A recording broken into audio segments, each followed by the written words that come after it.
Hello, I'm Rev Brad, and you're listening to the Soccer Chaplains United podcast from the Touchline. For the month of July, we've worked to make the podcast a short, 10-minute or less kind of halftime talk. When that first half whistle blows, you know the clock begins counting down. Time is short for coaches to talk tactics and make tweaks, and for players to get in, refreshed, ready for the challenge of the second half. So in the same span of time, I'm sharing an engaging thought or a word, just enough to make some slight adjustments and get back out there into the game of life. So without much further ado, we get started right after this. He's found the space, and he's found the back of the net. Just a little off foot, thinking he's going to go far post. Not strong enough with his right hand. Whips that one in. Far post, almost made him ends, and they have. He has the hat-trick. The second in his career. The third of the night. The hat-trick hero. Talked about you're not going to be able to sustain that kind of pressure. To the corner. Goes towards the near post. And you're on the angle, and what a goal! What a goal! There are several soccer and faith-related topics that might be touched on for this week's podcast, so I've really been struggling to land on just one. But today I want to try to combine a few topics and subjects, and hopefully I can pull this off. You know, this time of year has been crazy busy with soccer, and I love it. The Euros, Copa America, two massive tournaments going on to start the summer. And then moving into the here and now, we have the Olympics, so more soccer, men's and women's, and Leagues Cup. Essentially, this is U.S. First Division soccer against Mexico's First Division soccer. Additionally, we have several European teams playing exhibition friendlies and some making United States tours. Well, I can definitively report to you that my wife and children keep saying, "Soccer again?" whenever I pick up the television controls. Well, amidst the current soccer ongoings, there have been a few controversies arise. Canadian soccer outed as they've been using drones to scout out opponents. Israel's competing after FIFA delayed a decision on whether to suspend the nation from competing in international soccer while the Gaza war continues. When it comes to Leagues Cup, there's always a conversation about the Mexican teams essentially playing at a disadvantage because the entire tournament last year and this year has been played in the U.S. And of course, there's other smaller and not so small bits from around the world as soccer in Europe gets ready to get going again in just a few weeks. Well, the competitions currently, though, specifically Olympics and Leagues Cup, represent in a fashion a very different type of soccer competition. We see countries playing one another that don't typically play each other. We see teams from different countries playing against each other. And all of this reminds me of one of the beauties and benefits of competition. And that is of testing and measuring oneself against a different opponent, against a world opponent or another country opponent. You know, Proverbs 27:17 says this, "As iron sharpens iron, so one man sharpens another."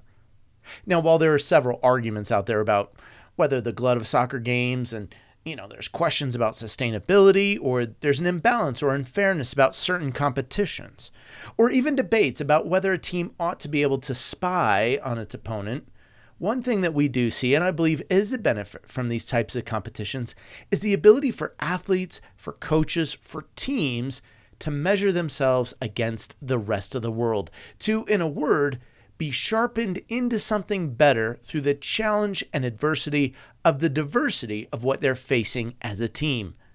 Let me give you an example of what I mean. For many years, Mexico's Liga MX has been touted as a superior league to the U.S.'s Major League Soccer. And certainly as we look at certain competitions involving teams from both leagues, or if you look at the wage bill or the ability to attract certain levels of talent, whether on the field or on the sidelines, it certainly has been in favor of the Mexican Professional League, but things are changing. Last year's Leagues Cup saw MLS teams emerge victorious against several notable teams from Mexico who have historically dominated the North American soccer landscape. Now, objectively, we might say that the competition has done well to serve both leagues in improving the on-the-field play and product and raising the profile, certainly, as well. This year, the Olympics. The U.S. men's national team hasn't qualified for the Olympics since 2008. They haven't advanced past the group stage since 2000. That's 24 years ago. And a lot of soccer analysts and pundits will point out that the Olympic absence has been a foreshadowing of how poor or how well a team might do in subsequent World Cups.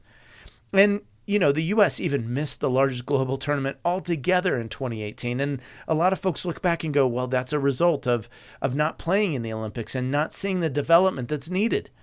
Now, some will say the Olympics, 3 games, it doesn't really matter enough to make a difference. Some will say you can't rate a team based on its performances in a mid-season other league tournament. But truth be told, every time we step out onto a pitch, every time we compete, we are being sharpened, we are being shapen.